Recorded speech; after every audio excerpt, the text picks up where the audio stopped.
sholli ala Nabi Muhammad. Bismillah.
Den sembah miring ngulon kapurba risang ngamor bengarat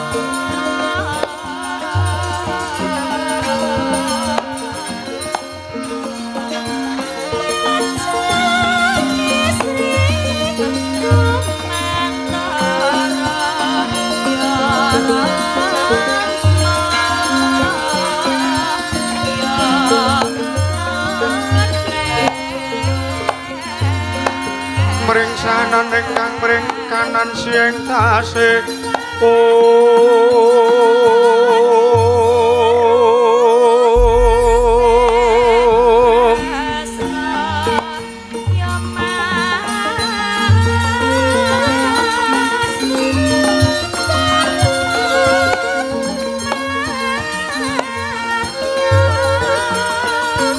mawe poko kang sawega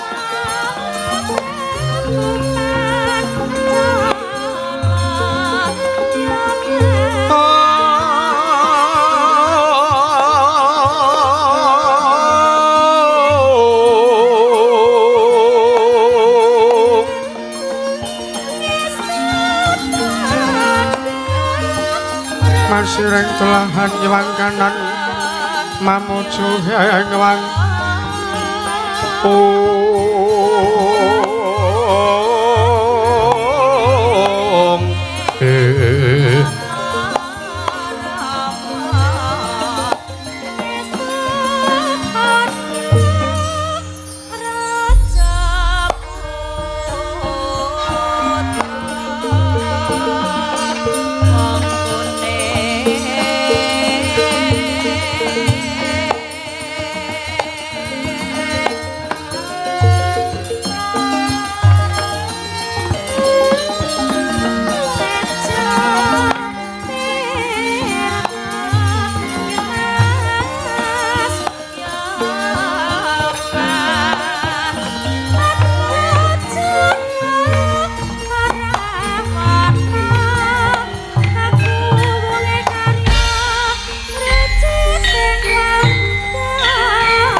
Ilahing awit namastu Purana Sidam awit namastu silat mring Hyang Jagat Karuna Sirang Tandha kawisisaning bisana sono sinamung langaning mlebes tumaksih lestantun lampeng budhon sinatur tutur katela tetula-tulat mring Raden Parabdya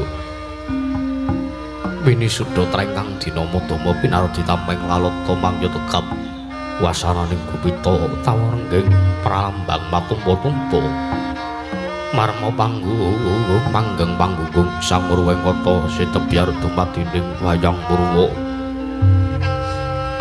purwakaning kandha linarik tuting basa tunggal punung ngemusura saya narasaya karaos mulajari wangrasa wani purhing diri rasa remangsa ngrumangsani lir jalma angila kaca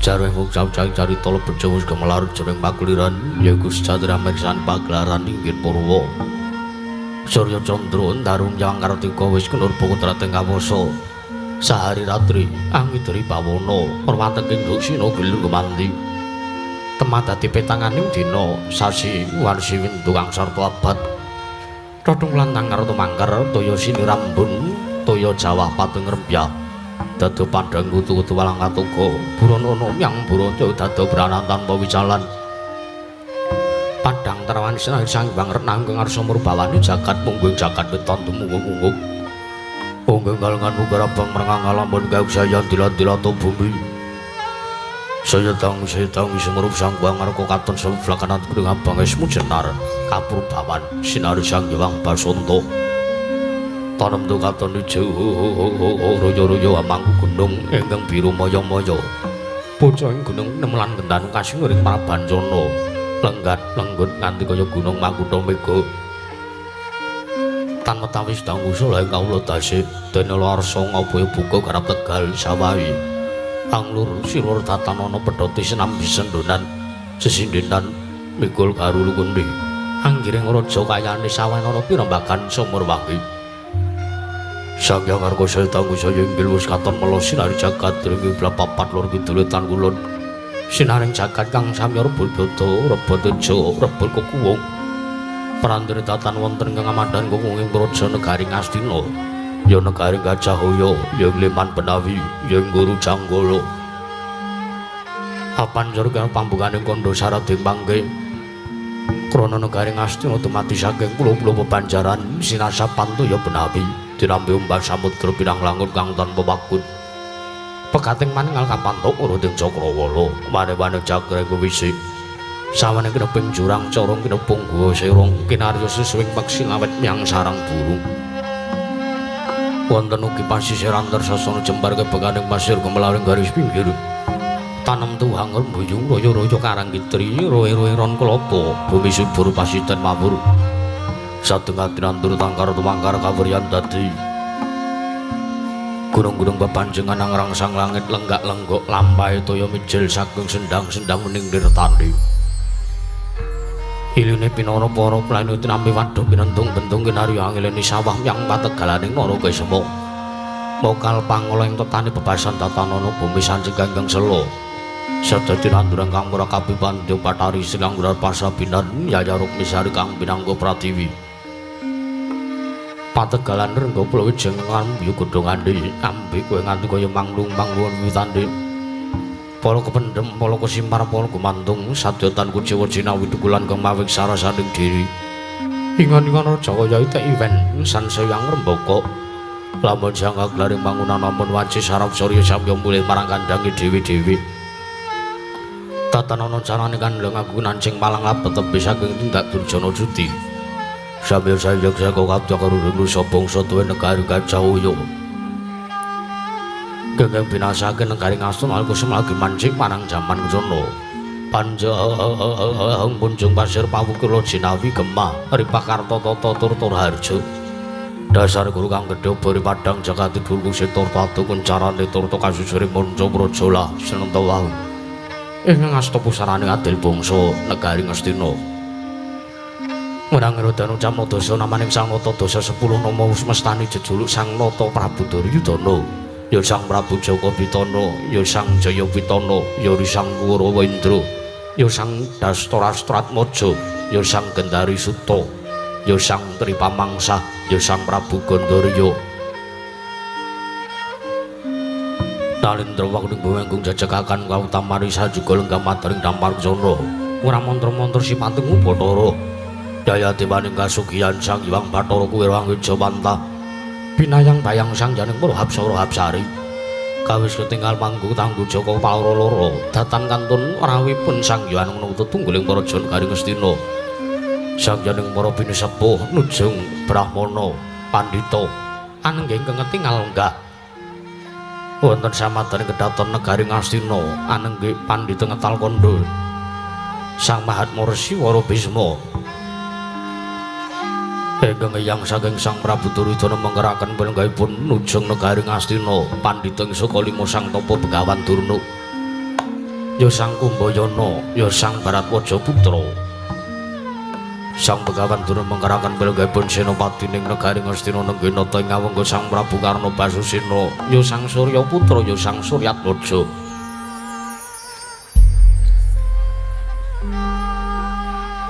Manglu pangrucitaning driya bisawanipun pepatih negari Ngastina minangka rangka nata pidalaming plasa jenar. Nenggih Sang Rikanapati Arya Sengguni Arya Sumban ya Raden Rikantalpati. Mangurenggang sowan minangka pamungkasing driya pasewakan negari Ngastina. Nenggih satriya ing tirta tinalang. Nenggih Sang Raden Arya Kartamarma. Para kawula samya kantheng pasisiran jejel riyel rapat pepet bibit prasasa tatopan denggul tatan pasela labet sekathahing para seba ing jaya mludak gendera ronteng bulung-bulung keterangan danu nyayai mondeng mangsa labuh payu megar mendhi jamur barat ing mangsa rendheng tumbeng ngrangap jati ngarani mangsa katiga pranduri tinggal tidem jinemat dening pasewakan negari Ngastina nadan godhang tataning ngobah samirana tatan mampah kabyar sumung swaraning pradangga mewah pangling waranggana sigra murwani pangandikan dadaku manggulu wijining pangandika Sang Prabu Duryudana ingkang dereng kababaring lisan tanggaping sasmita sangya para kawula rasa ngangsek pisawane.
ingkang sasongko manyarep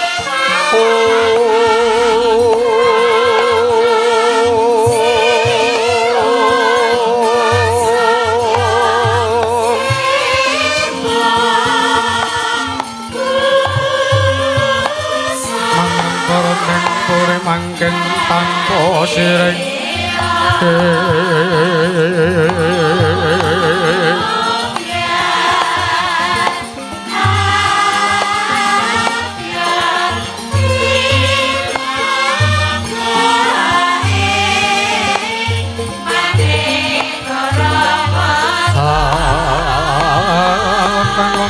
emas-emas nurut ning langit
Sritinon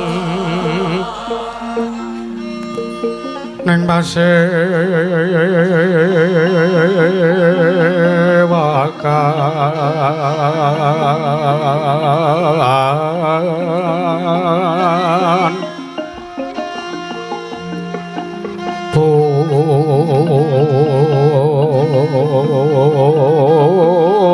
busana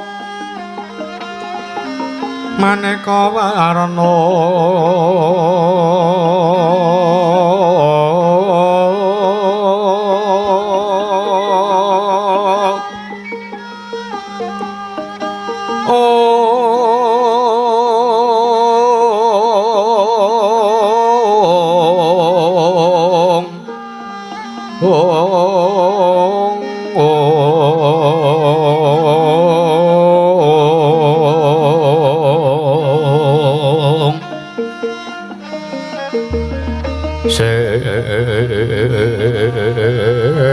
sepa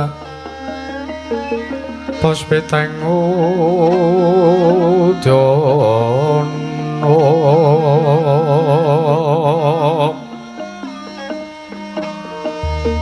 miwang panjra sarawarukma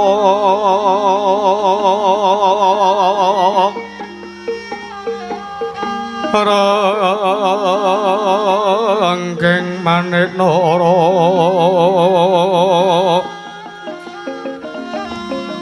narawata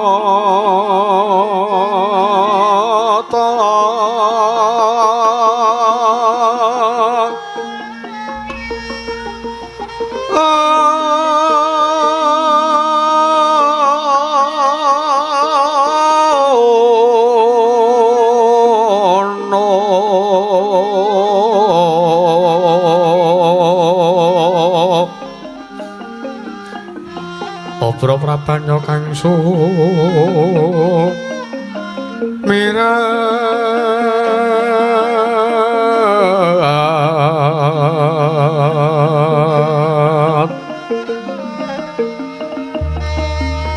kenyaring reksa kaliwaran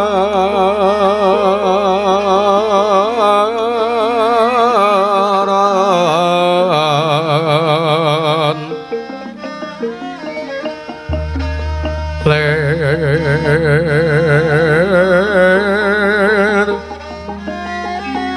ki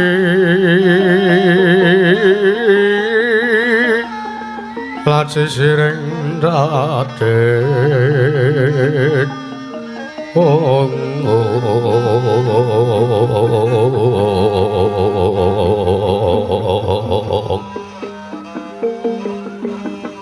Wimbo kekandha amre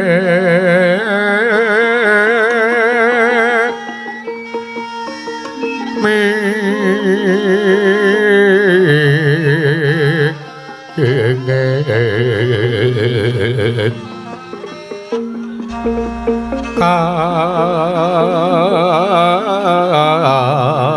Tiupeng mak roto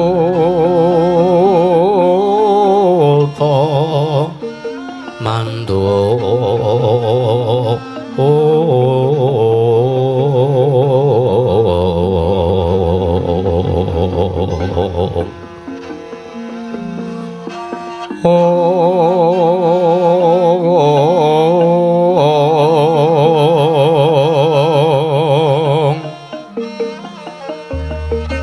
saparan mangambar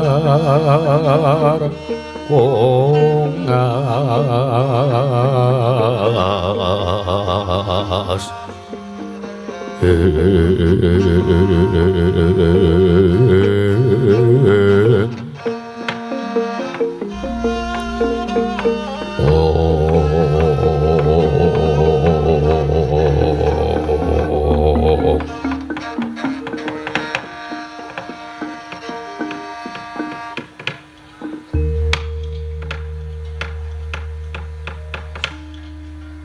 Dewangsuk mono mangadiri nuwi ana sasmintaning sejagat pasisaning Bathara nun mangke Kanjeng Hyang Mahatmara Siwara Bisma Ketal Kondo sarawa patuko Kanjeng Hyang Bisma wonten Datulaya Praja Negari Ngastina Kanjeng Hyang ingkang wayah pun Jaka Pitana ngaturaken sembah sungkem ingkang wayah kunjuk wonten ngarsanipun Kanjeng Hyang Bisma Ketal Kondo Kanjeng Hyang Mahatmara Siwara Bisma Ong Mastrama Sidam sing aring bawana langgeng ya kula putu Prabu Duryudana nggih sira wayah Prabu Jaka Pitana ing Ngastina ngaturake sembah sungkem ana ngarsanipun Hyang wis pun Hyang tampa gawe lega-legawanipun Hyang tiba sepadha-padha nggih kula putu Prabu ora lewat pun Hyang ngaturake salam taklimipun Hyang kunjuk ana ngersane putu Prabu Duryudana putu Prabu Jaka Pitana Kanjeng Hyang Mahatmara Siwara Bisma iki pareng pangestu patuko salam taklim sampun kula tampi akarya canjang bocah ing weni demawa ing wijang rumaketing mertuya saestu ndadosaken cahya nur cahya taking rakaibanan Kanjeng Hyang boten langkung kaskecan lenggah patu Kanjeng Hyang Mahatmara Siwara Bisma wonten Praja Negari Ngastina Kanjeng Hyang ya nggih putu Prabu kaya wis ora kurang prayoga praptanipun Hyang anggonipun Hyang lungguh ana ing Datulaya Praja Negara Ngastina putu Prabu nun mangke Bapa Penemban Saka Lima Bapa Penemban Durna sarawipun Bapa Penemban Kumbayana ingkang putra ngaturaken puja pangasta mugi kunjuk Bapa Penemban Durna Astaghfirullah sila pertapa Somorante hawala gamanaga kula kaprit kantil pututing selikur kula naknan inggih anak Prabu Jaka Pitana amiji dumateng wiswanipun ingkang Bapa ing Sukalima nggih. Salam taklim utawi pudya pangastawa sampun ingkang Bapa tampi akarya bombong tiasmanahipun ingkang Bapa. Mboten langkung kula ngaturaken puji astuti lestari wonten ngersanipun paduka anak Prabu Jaka Pitana. Mugi anggenipun lenggah wonten ing dampar cana negari Ngastina saged mangke rahayu wilujeng widatane risambi kula mboten wonten alangan setunggal punapa anak Prabu Jaka Pitana. Bapa Penemban Durna iki sampun kula tampi mugi ndayanana marang kasantosan lair lan batosipun ingkang putra. Mboten langkung kasekecana lenggahipun Bapa Penemban Durna. Kula naknan sampun mboten kirang prayogi anak Prabu Jaka Pitana. Nun mangki Kanjeng Hyang mesti mawon damel kaget mana patu Kanjeng Hyang Bisma ketal kondo teka dinten samenika ingkang putra Punjaka Pitana angaturi rawuh patu Kanjeng Hyang Bisma ketal kondo mesti kemawon tuwa tandha pitaken salebeting manahipun patu Kanjeng Hyang Bisma Kanjeng Hyang Putu Prabu wonten timbal kadhawu yektine pancen uga akeh sartane tuwa tandha pitakon sakjroning manahipun Hyang teka wektu dina iki Putu Prabu nimbali kelawan sowanipun Hyang kamangka beda lan adat sing wis kelakon pendak-pendak Putu Prabu nganakake pasewakan kuwi sing dirembug ana liya mung ngrembug babakan patine para Pandhawa. Nanging ngene. Blakasuta Brakutan terus tangwae Hyang ora nutup-nutupi Hyang walaka ana ngersane Putu Prabu Jaka Pitana. Kalamun to kaget sartane bingung. Manahipun Hyang uga bombong sakjroning atine Hyang ngetal kandha. Teka wektu dina iki beda lan adat sing wis kelakon janur gunung Adingaren. Iki sowanipun Hyang tinimbal ana ing Praja Negara Ngastina iki disuwuni priksa sartanipun Hyang disuwuni supayane mejang ana ngersane Putu Prabu kepiye seranane nggone nggayuh wujuding wahyu kanarindran. Putu Prabu perkara kang mangken iki gawe bingung sartane gawe mongkok uga bombong penggalipun Hyang teka Kurawa kuwi urung tau sepisan bae nampa sartane nggayuh wujuding kanugrahan arupi wahyu teka wektu dina iki Putu Prabu Jaka Pitana nimbali sowanipun Hyang kapuripun Hyang mejang ana ngersane Putu Prabu Jaka Pitana kepiye saranane nggone bakal nggayuh wahyu nggih pun Hyang mongkok pun Hyang seneng sartane bombong penggalipun Hyang ketal kandha. Matur sembah nuwun Kanjeng Hyang. Pramila Kanjeng sampun cetha terwaca pamintanipun ingkang wayah pun Duryudana supados rawuhipun Kanjeng Hyang Bisma menika amejangaken kados pundi serananipun anggen paduka utawi ingkang wayah kepengin gayuh wahyu kanalindran ingkang sinebat wahyu cakraning rat. Ya ing pengangkaipun manahipun kegayuhanipun ingkang wayah pun Jaka Pitana menawi ngantos ingkang wayah samangke kasinungan wujuding wahyu kanalindran ingkang sinebat pun wahyu cakraning rat ing panggayuhipun benjang satedak turunipun Prabu Duryudana badhe nglajengaken turas keprabon negari Ngastina lintir gumanti keprabonipun ingkang wayah pun Jaka Pitana samangke satedak turunipun ingkang wayah pun Gendari Suta. Pramila Kanjeng Hyang kadang paduka sampun rawuh wonten Praja Negari Ngastina monggo sumawi kula aturi amejang kelan ingkang wayah kados pundi serananipun anggenipun badhe nggayuh wujuding wahyu cakraning rat Kanjeng Hyang. Ya yen to wis cetha terwaca dawuh wayah Prabu saiki pun Hyang mung arep matur wong sing nggayuh wahyu utawa wong ingkang kepingin kedunungan wahyu mono piandele mung 3 piandelipun namung 3 ya ingkang sepisan ya kuwi jajak ingkang sepisan mergo jajak ya ingkang ping pindhone jujuk banjur ingkang ping 3ne jejeg teges jajak jujuk sartane jejeg kuwi kudu diduweni kelawan nanggane titah utawa kudu tukul ana sakjroning penggalih titah yen to dheweke kepengin kesinungan wahyu. Nggih. Ingkang sepisan sing aran jajak kuwi tegese apa? Jajak kuwi tegese kudu iso mangerteni marang cetek jerone kahanan. Ya jati dirine pribadi. Teges awakmu dhewe iki kudu mbok jajaki, kudu mbok tindingi. Kira-kira wis apik apa durung? Kira-kira wis pantes apa durung kalamun to kepengin gayuh wujuding wahyu kanalindran, ya wahyu cakraning rat. Nggih. Kuwi jajak. Sabanjure jujuk. Jujuk kuwi kudu tansah anjujuk utawa anuju marang tingkah laku tindak tanduk munamuni Solabawa. Kuwi kudu dijaga. kuwi aran jujuk. Teges jujuk kuwi kudu jujuk marang bab ingkang prayoga sartane nyingkiri bab-bab ingkang asipat candala budyangkara. Kuwi jujuk. Nggih. Banjur ingkang telu jejeg. Lah iki sing angel nggih, angel digayuh dening saben titah, ora saben-saben titah bisa nglakoni jajak jujuk sartane jejeg. Jejeg iki bisa krasa yen to sepisan dheweke wis njajaki, ping pindhone dheweke wis jujuk marang perkara kang prayoga patrap sing becik, kudu iso njejegake. Nggih. Teges yen to wis iso njajaki kelawan jati dirine, iso nindhingi kelawan awake dhewe, sartane ping pindhone iso jujuk kelawan marga ingkang bener kudu iso tansah jejeke. Teges ora mingkuh, sartane ora wola-wali sing dadi ngendikane, ora minslamecele sing dadi guneme. Kuwi jajak jujuk sartane jejeg. Lah saiki aku tak takon karo Putu Prabu Duryudana. Apa kira-kira nggonmu ngregem piandel telu kuwi mau apa kira-kira wis mbok pikir kanthi tenanan?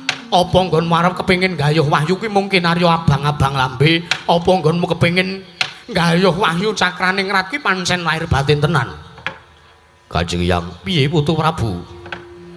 Yektosipun sampun lahir lan batos anggenipun ingkang wayahipun Jaka Pita anggenipun badhe gayuh wahyu cakraning rat. Katitih samangke sampun kula tatahi lahir lan batosipun ingkang wayahipun Duryudana. Malah kula ngaturaken panuwun wondene patu Kanjeng Hyang sampun amejang dhumateng ing wayah. Ya, siji ngene nggih, siji meneh pun yang ngimbuhi lan apa kang dadi aturipun yang ngersane ku Putu Prabu. Nggih, kados pundi Kanjeng Hyang? Wong sing arep gayuh wahyu kuwi kudu gentur nggone nglakoni prihatin. Wong sing arep gayuh wahyu kuwi kudu tansah nengenake marang prihatin sartane ngedoi marang tumindak seneng-seneng, ropian-ropian sartane kekemul bondo donya. Ya pancen bener. Wong kuwi ora luput saka gegayuhan menungsa utawa titah kang gumelar ning jagat iki ora luput nggone duweni rasa kepengin mukti ngawibawa Nyakramati mbau denda. Nanging ewa semono nggih. Gandeng sira Putu Prabu kuwi wis wadeg nalendra ning Praja Negara Ngastina. Jeneng sira Putu Prabu Jaka Pitana kuwi wis kekemul bondo donya, derajat pangkat tumpuk matumpa-tumpa sugihmu. Nanging ndak jaluk yen to pancen wis lahir batin tenan kekarepanmu. Nggonmu kepengin gayuh wujuding wahyu cakraning rat, perkara kadonyan kiwakna luwih dhisik. Perkawis kadonyan kedah kula kiwaken liripun kados pundi? Mbaleni aturipun Hyang, wong sing kepengin gayuh wahyu kuwi kudu gentur nggone nglakoni prihatin. Mergo nggone nglakoni prihatin kuwi kudu laku ta apa brata, ya talak brata. Mesu budi ngulir budi ngasa kadiwasan ngeningake sartane ningkemake sartane niti narbuka lawan Babanawa Sanga tumindak angkara budi candala sartane tumindak seneng-seneng ya tumindak kadonyan kudu dikiwake luwih dhisik. Nggih. Jalaran sing jeneng wahyu kuwi bakal tentrem manjing ana nganggane titah. Waton titah kuwi bisa meper sartane bisa ngendhake marangmu bal-babal ingkang nepson. Mangkono monggo dawuhipun yang ngersane Putu Prabu Jaka Pitana nggih Putu Prabu. Siang Pantara Ratri amung cipta pulon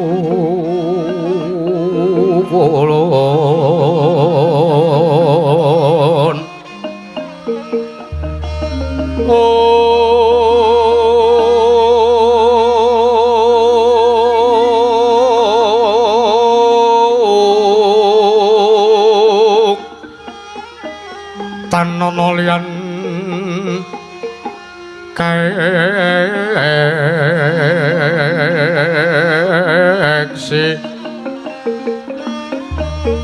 mila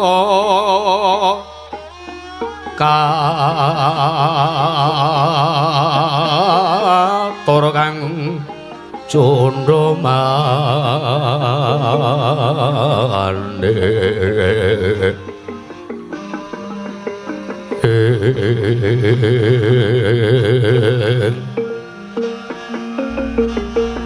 prasasatra kang ulun ingkang sumembah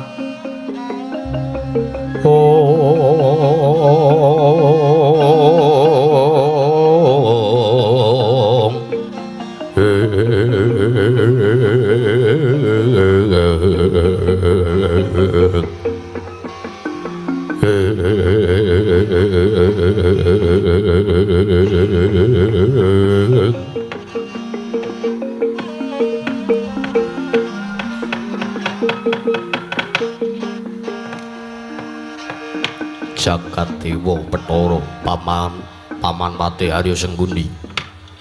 Kawula nok ninggih nggih anak Prabu nyawa-nyawa jimat sesembahan kula ingkang paman sumadong dawuh.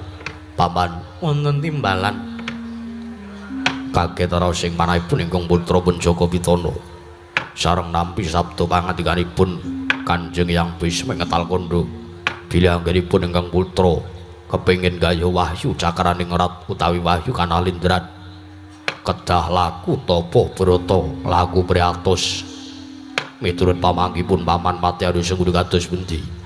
Nuwun sewu Lunggir ingkang bapa sumela atur. Nggih paman kasumanggaken. Kula kinten menawi paduka anak Prabu Jaka Pitana menika kepengin gayuh wujuding wahyu. Menika kula metangaken wonten ing kalih perkawis. Kalih perkawis inggih. Sepisan kula nuwun sewu. Wahyu menika menapa wonten wujudipun nggih? Nggih kula kinten boten wonten wujudipun. Jalaran wahyu menika tukul saking salebeting manahipun pribadi. Inggih. Ingkang angka kalih menawi paduka anak Prabu Jaka Pitana menika badhe gayuh wahyu. Kamangka kula nuwun sewu. Miturut petanganipun ingkang bapa ing kepatihan menika tiyang ingkang kasinungan wahyu menika inggih tiyang ingkang nggadhahi derajat pangkat sugih brana picis tumpuk matumpa-tumpa. Gesangipun wonten ing alam madang menika saged mukti ngawibawa Nyakrawati Ambau Dendra menika tiyang ingkang sampun sinebat kasinungan wahyu. Nggih.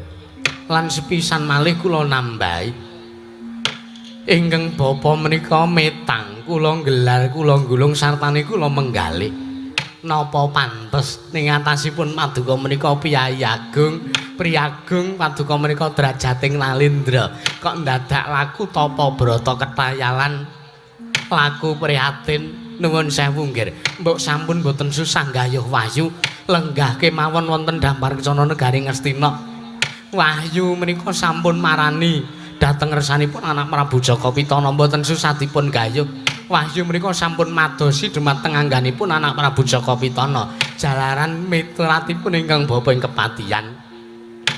Kula bali sepisan malih tiyang ingkang kasinungan wahyu menika ugi tiyang ingkang wonten ngalam madang menika gesangipun mukti ngawibawa Nyakrawati Mbau Dendra. Nggih. Kamangka kula nuwun sewu. Anak Prabu Jaka Pitana menika derajat ugi sampun boten kirang, pangkat ugi sampun boten kirang. Brana picis lho nggih nuwun sewu.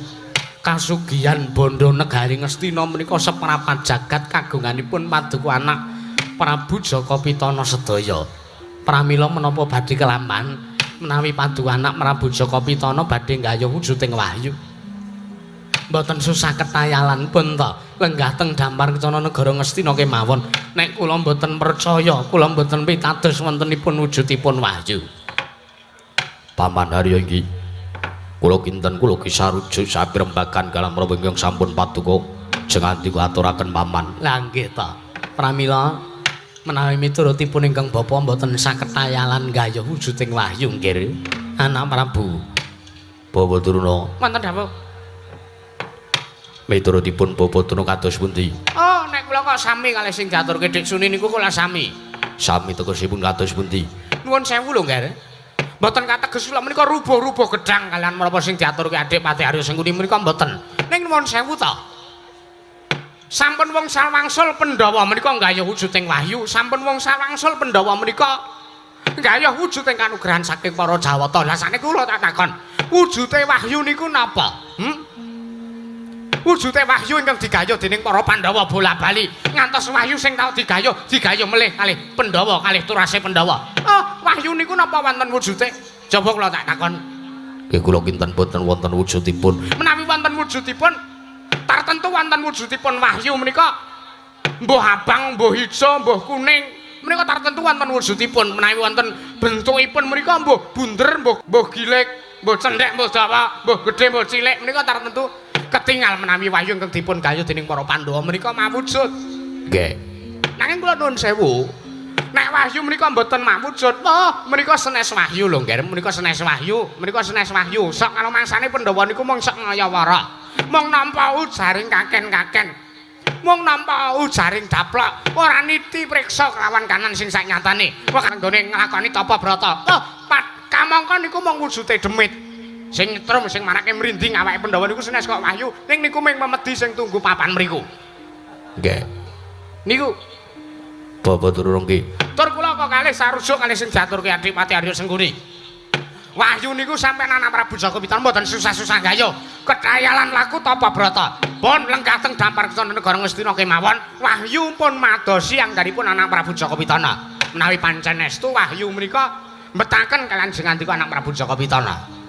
Nggih. Menawi wahyu mbetaken kalian panjenengan tartentu gi sampun ngebel. Lumantar nomor WA utawi sak pituripun. Jawab badhe wonten job campur sari napa-napa wonten mengkira wahyu ugi menghubungi panjenengan piyambak nggih. Nggih. Pramila kula piyambak ugi mboten pitados nek sinasa kula menika derajating Brahmana. Sinasa kula menika pendhita, sinasa kula menika nuju Ngastina. Kula mboten percados wontenipun wahyu. Merga wong sing kedunungan wahyu niku nggih cocok sami kalih sing diaturke Adipati Arya Sengkuni. Wong sing kedunungan wahyu niku wong sing wis mukti ngawibawa Nyakrawati mau denda. Wonten salah satunggiling negari bandane tumpuk matumpuk derajat pangkat sugih brana picis tumpuk undung wonten negari Ngastina. Padukan Prabu Jaka Pitana menika sampun mboten susah betaken wujudipun wahyu. Padukan Prabu Jaka Pitana menika sampun kewahyan lho nggih. Nggih. Paman Harya kalian Bapak turun nggih. Pramila monggo dipun petang napa kelakon sampeyan kebareget napa kelakon padukan Prabu Jaka Pitana laku prihatin. Mangka laku prihatin niku abot. Poso ngebleng 40 dina 40 bengi. Oh mboten saben titah saged nglakoni kok nggih, mboten saben titah saged lulus anggenipun laku tapa brata talak brata. Anggenipun badhe kaya wujuding kanugrahan menika. Jagat Dewa Bathara, paman Wonten timbalan. menawi ngaten sareng kula petang, sareng kula gelar, kula gulung Kanjeng Hyang. Piye Putu Prabu? Manahipun ingkang putra utawi ingkang wayahipun Duryudana kok mboten srek menawi kula kedah laku priatos, menawi kula kedah tapa brata ning atasipun derajat kula menika Nalendra. Lah kok mung malah harep kewirangan ngatasi Nalendra kuwi wajibe mukti ngawibawa Nyakrawati mau denda. Lah kok dadak kethayalan gayuh wahyu kudu tapa brata. Kanjeng Hyang malah kula mesthekaken dinten sak menika badhe kula urungaken anggen kula badhe gayuh wujuding wahyu kanalendran. Kanjeng Hyang Kagyatri sang kapirangu rinangkul kinempet kambet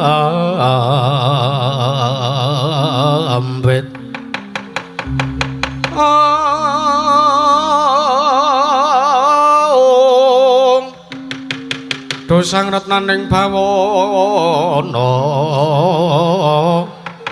ya tukang malang ati ya tukang kudu kering ya tukang ana sing jas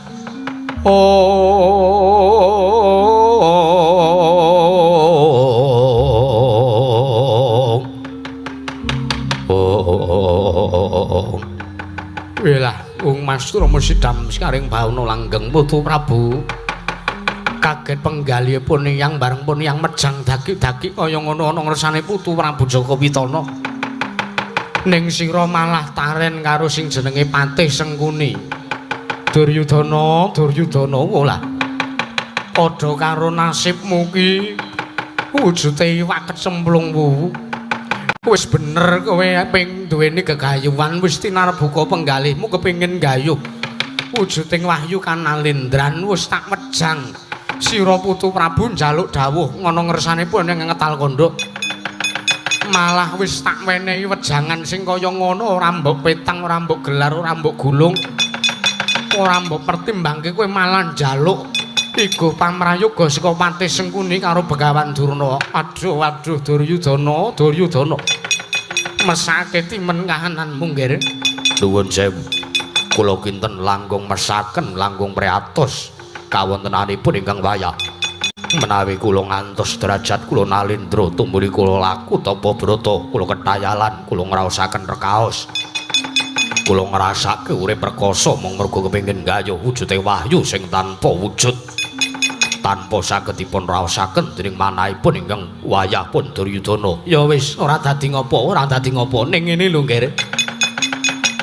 Aku arep nyuwun prisa ngersane anak wayah Prabu Jaka Pitana. Kados pundi? Apa nggonmu kepengin murungake lehmu gayuh wahyu ki apa wis mbok antepi tenan? Sampun kula antepi. Ginanipun menapa kula ketayalan menawi wujuding wahyu utawi wahyu menika mboten wonten wujudipun. Mboten saged kula regem, mboten saged kula ginaken, mboten wonten ginanipun sinasa kula sampun kelampan gayuh wujuding wahyu kanalindran. Ya wis. Wis mbok antepi tenan, sampun kula antepi. Lahir batin, lahir batos. Ya wis ora dadi ngopo. Malah ndak rasa yen to pemanggihmu kaya mangkono sira putu Prabu duweni igo sartane duweni patrap sing kaya mangkono salah bawamu kaya ngono. Ndak rasa Begawan Bisma nggone lungguh ning Prajanegara Ngastina wis ora ana gunane meneh. Gunane apa aku lungguh ning Kedaton Negara Ngastina? Nek to aturku wae ora digatekake. Aturku sing cacahe sekeranjang koprak iki mau kalah karo ature Patih Sengkuni sing mung seklimah. Nanging sajak njlomprongke ning gawe marmatimu ya nggih ora dadi ngopo. Ora dadi ngopo Putu Prabu. Ora dadi ngopo-opo niyang njaluk pamit bali ning pertapan Ngetal Kandha. Nanging aku njaluk yen to mengkono bobol boroting kanan aja njaluk tulung karo Begawan Bisma Putu Prabu.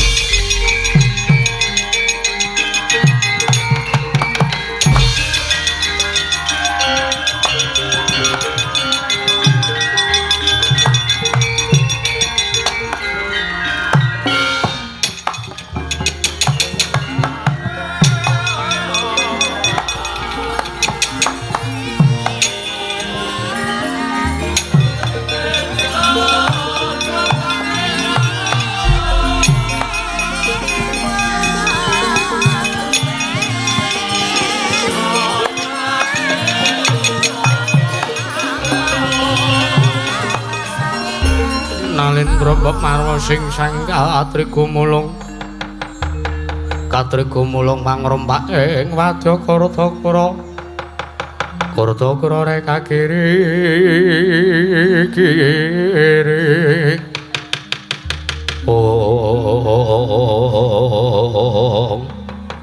jagat dewa Bathara paman wonten timbalan kados pundi kawontenanipun malah kados mekaten. Eyang Bisma sajak runtik manahipun sampun kajengipun nggih. Wong kula kinten menawi paduka anak Prabu Jaka Pitana gayuh wujuding wahyu menika ugi mboten wonten ginanipun. Padha karo sami kemawon anak Prabu Jaka Pitana menika wong legan golek momongan, wong nganggur golek gawean. Nak nggih ngaten to Kakang Durna. Nggih, leser anu leres. nggih. Leres mboten wonten ginanipun. Wahyu ora mawujud kok arep digayuh. Oh, nuwun sewu nggih, mbok penak bobok kemawon. Nggih. Monggo kula aturi menggalih. Coba tana nalindra kok kon laku tapa brata niku kados pundi?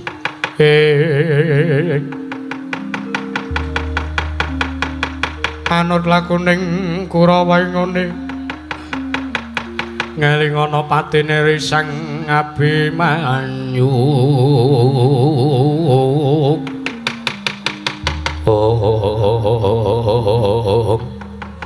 Kakang Prabu Karna badhe paring dawuh menapa sajak pasemonipun yuniti palilah wonten ngersanipun ingkang rayi. Yayi kula nuwun sewu. Menawi paduka Yayi Prabu Jaka Pitana menika mboten kesedu gayuh wujudipun wahyu cakraning rat ingkang samangke badhe dipun matedaken dening Wara Jawata. Nuwun sewu menapa mboten langkung saenipun menawi ana dianeter dumateng katrimanipun putra negari Ngastina. Liripun kados pundi Kakang Prabu? Mangke riyen to. Paduka anak Prabu Yayi Prabu Jaka Pitana menika kagungan putra inggih menika pun anak kula ing Saroja Binangun inggih menika pun Lesmana Mandra Kumara. Parengipun Menapa mboten langkung sae menawi dawuh kenanan anak kula pun Lesmana Mandra Kumara supados laku priatos nggayuh wujuding wahyu cakrane ngrat Yayi. Kakyatri sang kapirang urinang kula kinempit-kempit. Dosang retnaning bawana ya kiye tukang walang ati.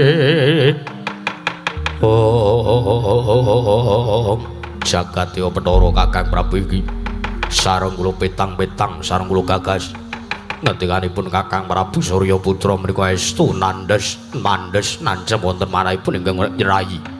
Nggih, Pamadarya wonten timbalan. menawi kula mboten sarujuk sartane kula mboten purun menawi kula kedah gayuh wujuding wahyu. Inggih. Monggo kula aturi bali nglarapaken sawanipun anak kula pun Lesmana Mandra Kumara. Sak menika nggih Benjang-enjang. lho.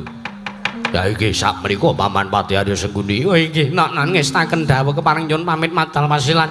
Ngatos-atos sampun ngantos kados lare alit Paman Pati Arya Sengguni.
Mandalun tata krat silanera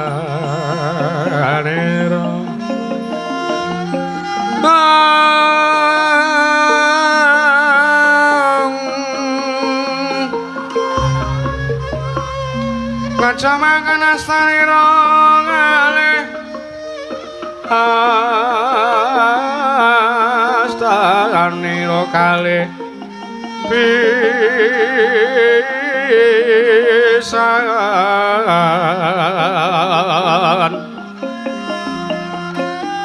yen ngantika magawe pranta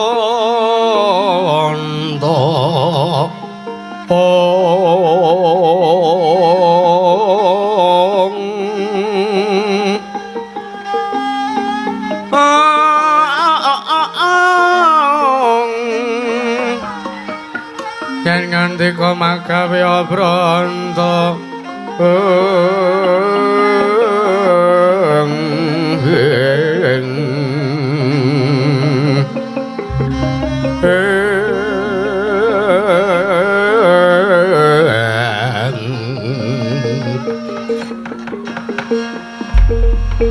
jagat pangestu ngara Paman Arya wonten timbalan anak Prabu. Mriku anak kula Lesmana saking pundi? Lah keteka wonten bathukipun wonten wujudipun Mriku napa? Niku senter anak Prabu. Wela jagat Dewa Bathara, saking pundi anak kula paman? Wau kula padosi teng kesatriyan mboten wonten. Sareng kula tinu sawah lah kok awayah Mas Lesmana Mandrakumara niku nyuluh kicot. Wela. Ngendikane ajeng dingge pakan welut. Nah, ana kicot kok nggo pakan welut kudune ning sawah ki ra nyuluh welut. Pramila teng bathuke niku nuwun sewu wonten ponang senter ingkang tasih tumemplek anak Prabu. Monggo kula aturi andang Paman Harya nggih. nggih. Anak anungane nita bocah mursid isa mikul dhuwur mendem jero aja mung kanthung pangucap nang kababar dadi pakarti. Lesmana anakku bocah bagus. Padha kanthi Raja Sapratanira, anakku Lesmana Mandrakumara. Nun amit masang kalimantap tinebih ing laduni demawaing tawang tawang linepat ing tolak manuk. Nuwun sewu wayah Mas, tolak manu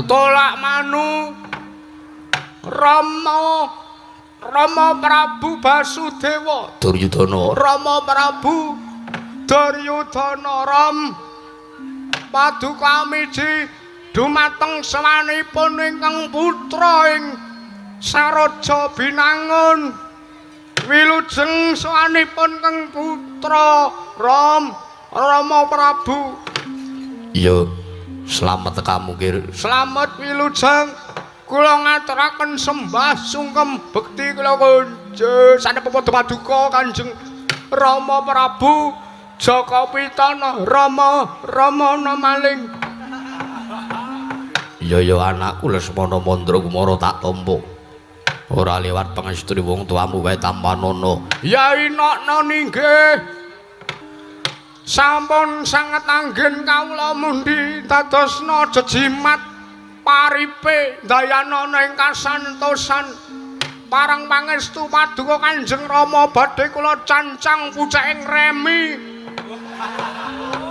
Bocah ing weni. Kula cancang pucaking weni dumawing wijang rumeketing wardaya saestu ndadosaken cahya nercahya daging rah kayiwanan Rama Prabu.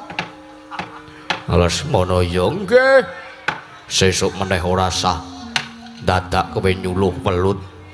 Kowe iki anak ratu kok dadak ketayalan turun sawah. Kajengipun kula rekane pengin merakyat. Ya wis ora dadi ngopo. Rama Piye nggih? damel kaget nimbali sawanipun ingkang putra wonten wigatos menapa Rama? Lesmana, Wonten timbalin.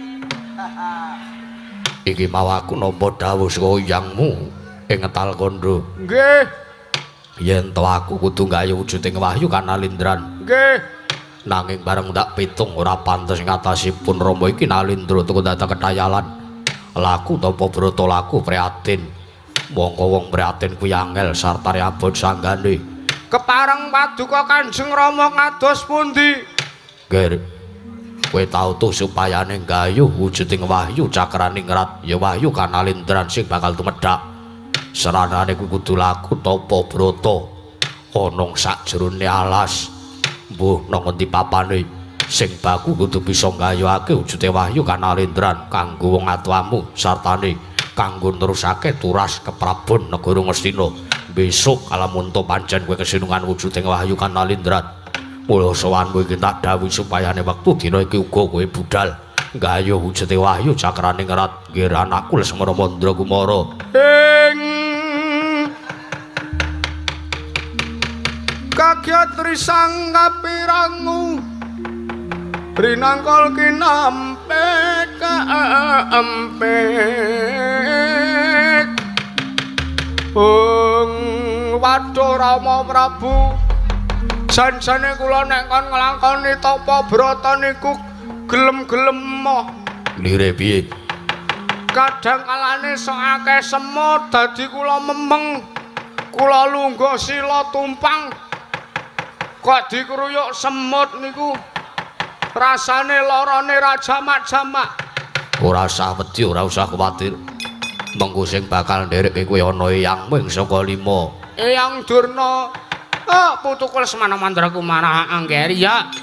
Mengko aku sing bakal ndereke sartane ngetutke kelawan sak laku jantramu nggon mulaku tapa brata gaya wujuding wahyu cakraning rat. Nggih pun.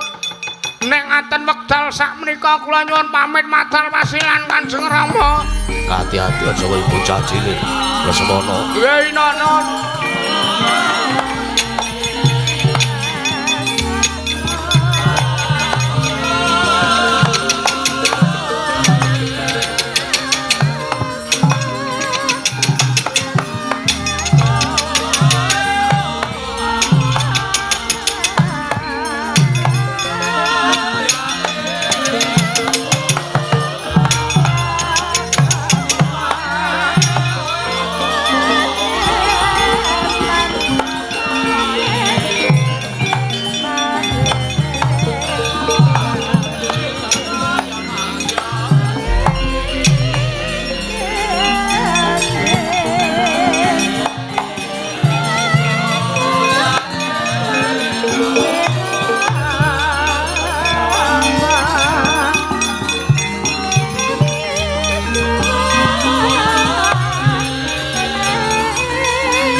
Wonten timbalan nggih.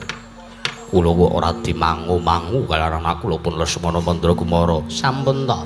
Sampun waskwata, sampun ngantos sumelang. Mengke kula kalian Kakang Durna kalian Marasata kula ingkang badhe nderekaken tindhaipun wayah Mas Lesmana Mandrakumara. Oh, Nak Prabu sampun ngantos kuwatos lho, Nger. Sedaya ingkang sampun linaman dumateng putra Paduka pun putuku Lesmana Mandrakumara menika ugi sampun dados pepesthing kodrat. Mbok bilih menawi ketrima gesangipun putuku Lesmana Mandrakumara samangke satemasaken gaya wujuding wahyu cakraning Ratanan Prabu. Babadur iki. Nggih. Kakang Prabu Karna Wonten timbalan Yayi. babar pisan kula pasrahaken dumateng Paduka. Dumateng keselamatanipun anak kula pun Lesmana Mandrakumara. Ngestaken dawuh Kartomarma wonten timbalan. Babaru kang padha sibuk jeneng Sanadya Kundrang Ngedaton kaya sempurna katiring panampilan. Yen nun ngestaken dawuh kepareng kula nyuwun madal pasilan Koko Prabu sing ati-ati aja kaya bocah cilik. Kadangipun Kakang Dimas Kartomarma. Purna katiring pananggilan. Arsa sang Nata Kundrang Ngedaton saking dampar Sora Kinapin gambaran gading kadharaken sang janing perempuan jadi manggung tanggung saka paloro-loro. ingkang samya ngambil upacaring prabot kawisa saking Mandra tindaknya sang Sirina Ranata lampun katon saking Mandrawa tansah sesanti kambulyane.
cahayu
matur sembah nuwun. Ya, Mak.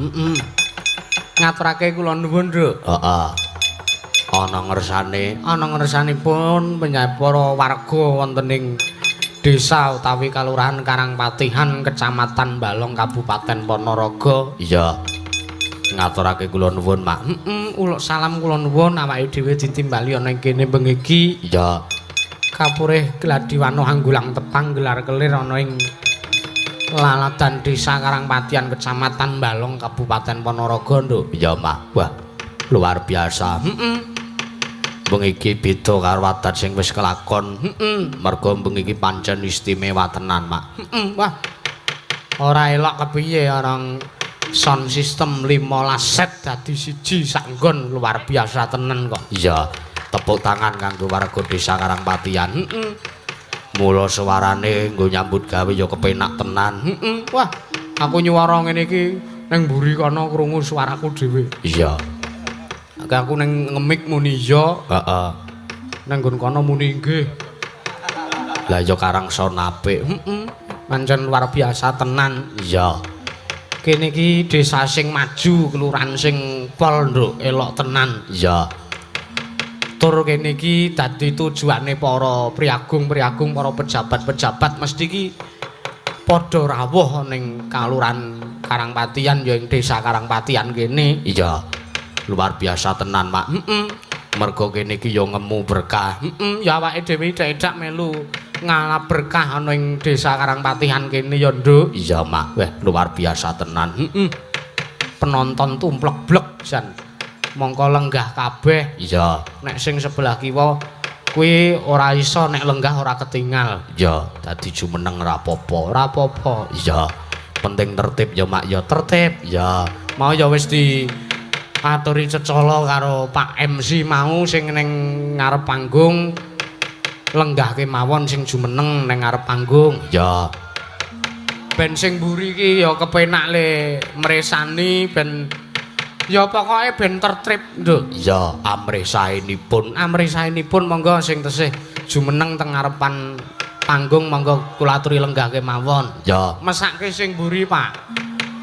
Mesake sing wingking mboten ketingal kadangan piyai sing padha jumeneng. Iya, ya wis ora apa-apa sing penting tertib. Sing diharapkan ngono. Ya. Luar biasa tenan acara bengi iki. Luar biasa. Lah kamangka bengi iki acarane dalam rangka ya kuwi bersih desa Karangpatihan, Nduk. Ya. Iki wis dadi upacara adat rutinan setiap tahun kudu dilakoni ana ngersane para warga ing desa Karangpatihan. Ya. Acarane ora mung bengi iki tok. Ya. Wingi mau awan ya wis dileksanani. Wah, luar biasa akeh tenan rangkaian acarane aku maca ing ngasih mumet. Ah iya. Ana turnamen e-sport, Mak. Turnamen Mobile Legend. Wes. Kuwi luar biasa tenan. Ya, Dadi ngurip-urip generasi sing saiki uga ngurip-urip generasi sing dhisik ki ya kudu tansah seimbang, Nduk. ya. Melu mangayu bagya ya, Mak. Sartane awake dhewe melu ndedonga, Nduk. Ya. Nggone para warga ing Desa Karangpatihan ya ing Kelurahan Karangpatihan, Kecamatan Balong, Kabupaten Ponorogo kene wis kepareng leksanane adat bersih desa iki ngresiki lahir batine Ya. para warga masyarakat Karangpatihan kabeh padha diresiki, Nduk. Ya, ya lahir ya batin.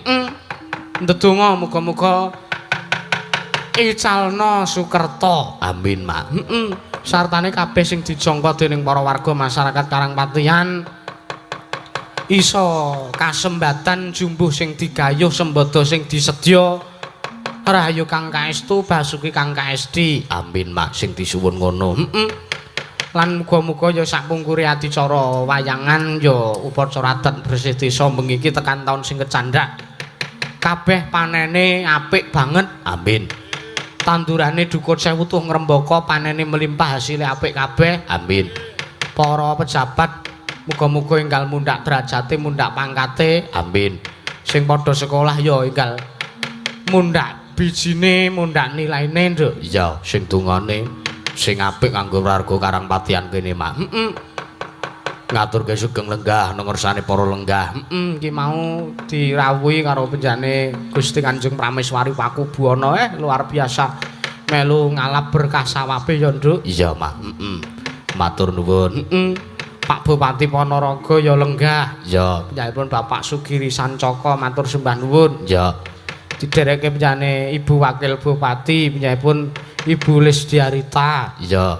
Ngaturke panuwun uga kanggo kabeh muspika sekecamatan Balong. Ya. Uga kepala desa se Ponorogo matur nuwun bengi rawuh. Heeh, luar biasa. Sapa saka kuwi panjenengane Pak Eko Mulyadi. Iya. Panjenengane Pak Lurah Karangmatian ki insyaallah calon bupati Nduk. Oh ngono. Kuwi tenan to. Tenan kok ya.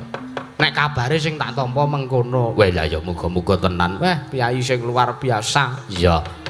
Gedhen tenan nganake acara kaya mangkene. Son 15 Sep. Wah, elok tenan. Iya. Ngaturke panuwun ya Mak. Sartane salam-salam kanggo kabeh para warga sing padha mriksani. Iya. Sartane kanggo ora keri kanggo keluarga besar Mansatu Gunung Kidul matur nuwun. Iya.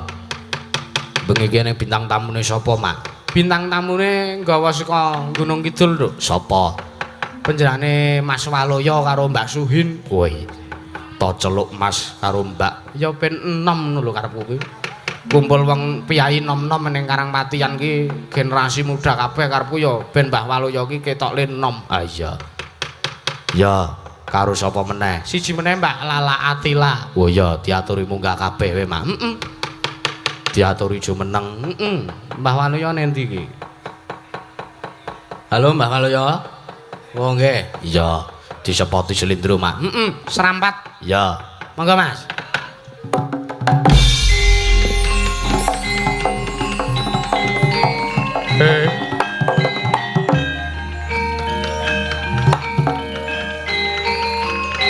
Monggo Bapak.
aja mandek.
Sakit. Kamu gerak tapi koyo ngono.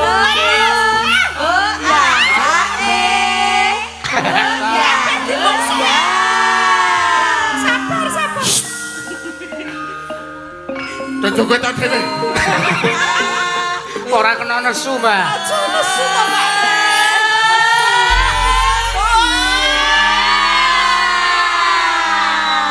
Oh, dasare. Terus. Mbak. Dasare do asem tenan kok. Ora kena ngono kuwi. Ora usah muring-muring. Ora iki mau diiringi kaya ngene malah nemu gerak alon-alon ki piye to, Pakne? Gerak alon-alon kuwi ngerti ora aku iki bar kecelakaan. Weh, Kecelakaan. ya kene jenenge. Aku ki adus arep rene kademen. Heeh. Aku mau ora wis nggodhoke wedang to mau. Gedoke wedang iki. Nganti umup to. Saman si kebak. Heeh. Bawa ning kamar mandi lali ora tak naik banyu anyep tak nggo nyiram biur lah ya plonyo. Sing kebanyak apane? Lah ngluntrum kabeh mlonyom lho aku ki. Mulane niku obah alon iki eneng sing lara iki ngawur wae. Oh, dadi kejarangan to mau. Malih dadi kaya jamur. Kowe ku jan enek banget. Lah mbok coba tak tilikane ndi? Wah ngawer anu ngawur langsung. Ora sing lara ki nggo napa? Nandeng kepanasan iki lho. Delok, Mbah. Wah, Si anakmu ora nonton sing lara nggon ngendi? sak cilik. Oh. Kula niku dokter. Terus Saged nambani ngoten niku. tenan apa piye? Dicobi niki. Wah, ra penak aku nek nang kene. Kok ra Anak wong arep nambane kok tak golek Nah. nggon. Enggak nggih lho. Wong ajenge nambani Lah, kok iya. ya. Aduh, aja dipindho-pindho ya le donan. Lah ngopo?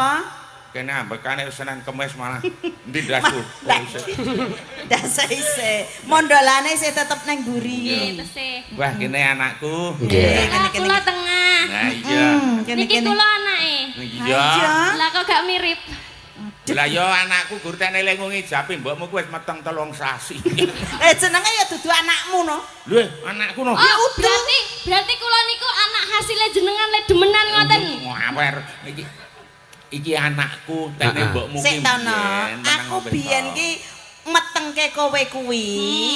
Wis meteng dhisik lagi dirabeni bapak. Lah yo arep iki tetep anakku akeh Udu. nek wong meteng ki pirang sasi? Sangang sasi 10 dino. Lah isih uman 6 sasi ki ora lumayan kuwi.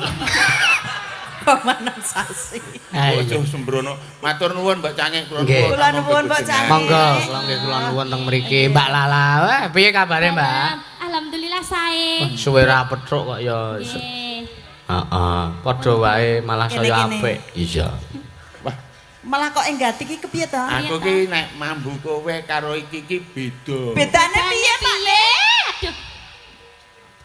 Iki tak coba ngomong, Bapak. Bapak. Ngambune wis rada hamburger sithik. Kowe ngomong, Pakmu.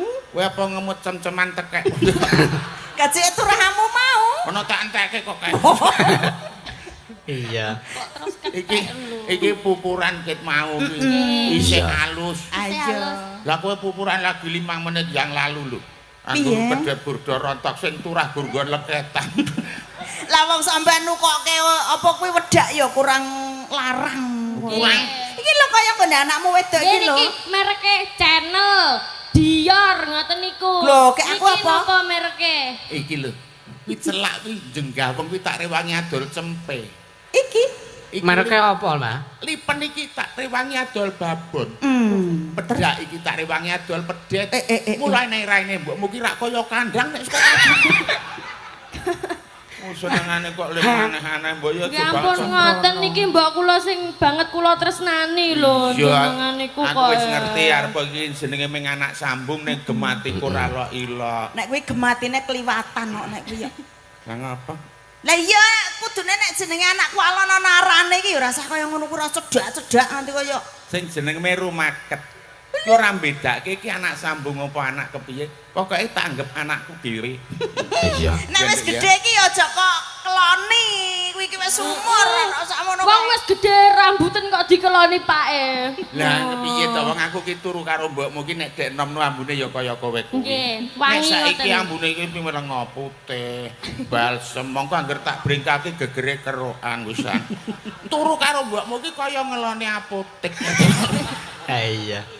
Ora nggih namung gegujengan mbok Cang. Nggih, Mbah Waloyo. Kula nuwun pangersanipun Bapak Ibu warga sak lapangan menika nggih wonten ing Karangpatian matur sembah nuwun. Karangpatian Balang nggih. sing rawuh akeh tenan iki mau arep liwat nganti rekoso banget ya Pak Nih. Mulane metu mburi kono rada sela rawuhipun para manggala yuda, para namanggalaning praja, ibu-ibu tentu kemawon menika paring donga pamuji mugi-mugi wonten ing desa Karangpatian tansah kalih sing sambe kala jumbuh ingkang ginayuh sembodo ingkang tejo dados desa ingkang pinunjul. Amin. Amin ya rabbal alamin. Monggo sasmita sing tak tampa Pak Lurah ki sik muda. Nggih. Sik Yuswane timur. pinten? Nek pinten Pak? Yuswane jenengan Pak Lurah? 40. 40. Ling Asta Lurah pun pinten periode? Dua periode. nggih, luar biasa. Luar biasa. Sehat-sehat Bapak. Iki Awet piyayine gagah, awet sehat ya, amin. dasare piyayine iki nek apa pringane itu prasaja. Iya. Betul. Tingkah laku utama patut tinulada dening para muda ingkang tasih pareng jejegaken budaya. Ngene iku yaipun Pak Lurah. Pinter tenan bapakku. Aku ki latihan. Oh. Penyanipun Bapak Eko Mulyadi Pak SIP. Bapak Eko Mulyadi. Iki sasmita sing tak tampa penyanipun Bapak Eko ki le srawung mulai tetepangan ora ming sak bayane ora ming sak tarape menteri, presiden segala menteri sampun kepareng sak wetawis sinaget kaliyan penyanipun Bapak Eko.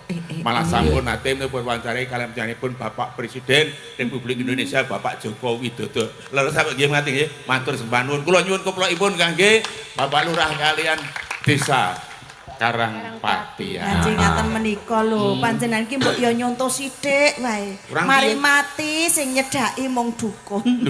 Tamengi lho. Kancaku kene sing dadi bupati, Wih. eneng sing dadi penewu, ana sing dadi camat, ana sing dadi wali kota. Lah kek sampean iki dadi apa? Lho, wali murid seprene. Wali muridnya bangga. Banggal. Nah, wonten rawuhipun para-para ingkang sampun kepanal lenggah iki cetha kene iki tuking budaya, umbring sastra, umbu aning seni. Dadi awake dhewe mlebu rene iki padha karo mlebu ning kandang macan. Mulane ngati-ati banget aku arep matur wae Pak Nih. Dasare ya ora iso matur apik.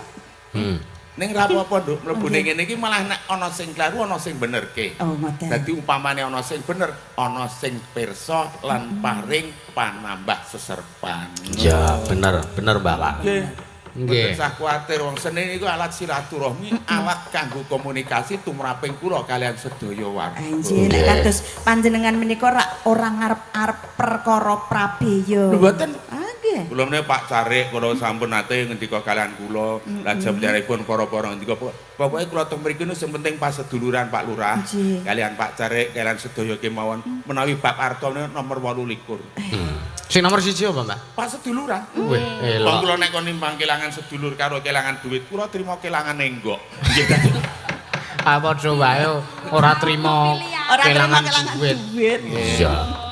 Ngestaken dawuh Mbok Cange. Nggih. Pangayu Bagyo menika wis sampun ngawontenaken. Menika saranipun bersih desa nggih. Bersih desa. Sing diresiki ora ming desane ning penggali karo atine sing wingi mindak sing kepiye kudu dilangke saiki yo jejak tumuju dalan sing bener. Nggih. Ki ana pamundutan Bawal. Menapa menika? Salam taklim kagem Bapak Lurah Karangpatian Balong saking sedaya relawan Pendawa Karangpatian adalah rindumu. Ya. Mugi tansah guyub rukun manunggal sayek saeka kapti kagem ambangun desa Karangpatian. Amin. Nyuwun gugur gunung kalian lali janjine. Oh ya, matur nuwun. Saka kanca-kanca relawan, Mbah. Nggih. Dipinangkani sikik gugur gununge, Mak. Nggih. Iki kanggo membangun kekompakane para warga masyarakat Karangpatian. Ya. Bandol ngrompoling warga, guyuping warga, rukuning warga menika kagambaraken kalian lelagon gugur gunung. Monggo. Monggo, Cak.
Gugur gunung sampun Bapak. Nggih, dipun pinangkani Mas. Iya, nggih.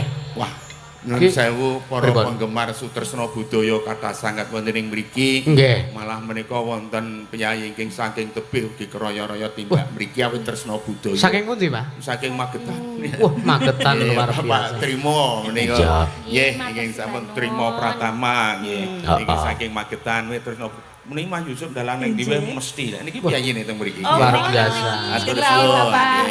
Kalian sedaya salam-salam katur wonten ngarsa para pamirsa ingkang streaming mboten saged rawuh mriki ya Nduk ya. Sedaya kemawon. Sugeng Mresani. Saking pundi jenengan salam-salam? Saling wonten ing Jakarta Mas Yanto, Mas Heru, Mas Didik, lajeng Mas Gilang wonten Mas Aji, wonten Mas Erik, lajeng Mas Pri, monggo. Saking Gunung Kidul ugi menika Pak Wahyu. Ugi saking Semarang panjenenganipun Pak Gono sugeng Mresani sedaya kemawon. Monggo. Iki tak awur mbok menawa nyenggol jenenge. Ngawur ya ora ngawur no. Tak kira tenan. Tak kira nek dulurmu tenan kok. Akrab men lho jebul ngawur. Ije menika saking Unut ugi Mas Nardi sak rombongan sugeng Mresani cekabungan. Nggih kowe sapa sing tak kirimi salam? Ora ono aku. Ora apa-apa ngawur kaya opake. Nggih, Bapak Sri monggo. Sri sapa ta, Nduk? Nggih mangawur mawon. Masa sak streaming mboten enten sing asmane Sri. Nggih. Lagi mresani. Kalau wau pamundutan sampun pensendikani. Nggih. Intinipun gugur gunung mujudaken keguyupanipun golong gilikipun warga ing Karangpatian. Karangpatian. Balong. Ki nganu Mbak Lala. Pripun Mas? Ki sing disuwun jenengan sing kon apa ngaturke. Ya. Salam saking Pak Carik Karangpatian katur dumateng kanca mumet Carik sekecamatan Balong nyuwun kitir sumilir kalian lestari. Ya. Sing minangkani Mbak Lala Atila. Oh. Ya. Nggih.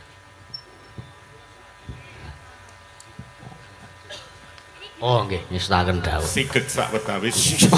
Ora apa-apa iki anu mandat saka penjane Pak Nipun Pak Lurah. Nggih, Ya. dados ndi? Limbukane kon sing suwe ngerantu rawe penjane Bapak Bupati. Ya. Nggih. Dadi nyantai ya Mbak Wal. Ah nggih. Ya. Nyantai ayam napa nyantai wedhus? Kok ngoten lho jenengan? Tegese kok rasa kesusu ngono lho.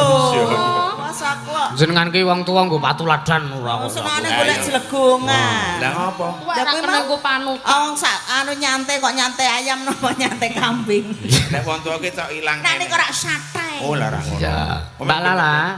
Nembang Mbak Lala. Nembang napa? Pilih sing ndi? Lestari apa Kitir Sumilir?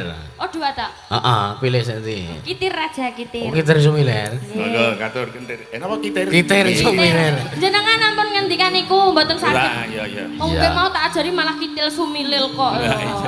Ini sampean kene Pak Ne. Nggih mriki. Kalih mirengke. Aku trimo nang kene rada dhuwur. Monggo nggih. Ala Lah, padune jenengan mencari apa? kesempatan to.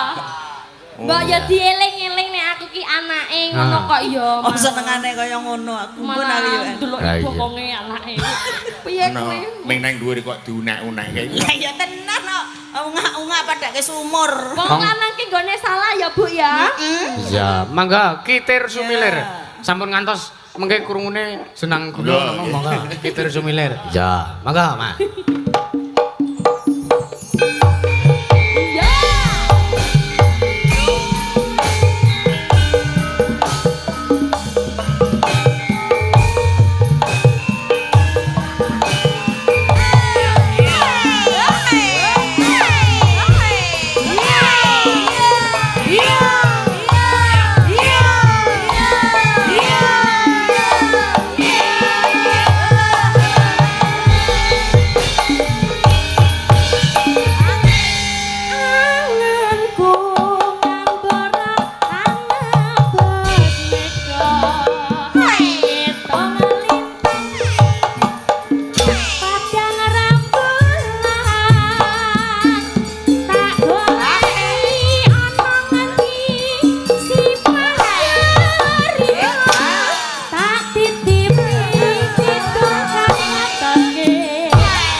ora apa-apa. Men suwe ya karo utut-utut sik wong. Ya aja suwe-suwe. Oh ngono. Aku nek sedhela kok kagol. Takut. Aku ki arep ngadeg nang kene iki ngaling-ngalingi iki lek nonton Lala dadi bingung. Ora sampean kira tak sarene. Aja ngono kuwi to. Ya tenan tenan. Bapak ki Iki lho. aku ngadeg kene sampe ngene ngene. Wis tak munggah men cetha. Apa lalane nembang men kono kae. Lah napa kula ten mriku. Ojo ndak saya cetha. Ora apa-apa, Mbah, ora apa-apa. Mbak Lala meneh ning kene. Tengah-tengah kono kuwi. Ning tengah. Dadi ki lek meresani men kaya nek konser. Oh, ngaten nggih. Iya. Iya. Apa pas gon sorot kene iki kowe? Nggih mboten mengke blereng no. Iya. Galo, ora celintisan lho. Jaga mata. Mangga.